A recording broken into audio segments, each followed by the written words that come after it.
All right, here we have an HP laptop in for a screen replacement. Now we typically don't do anything that's not Apple for laptops, but we're gonna give this one a crack and see how it goes.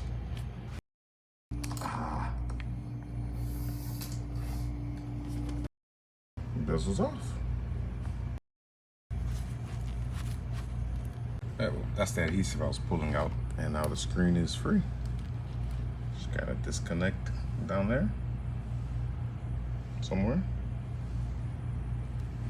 Yep.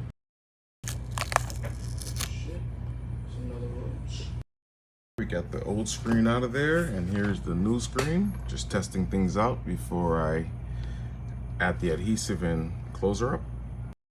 All right, next step is to reinstall the bezel.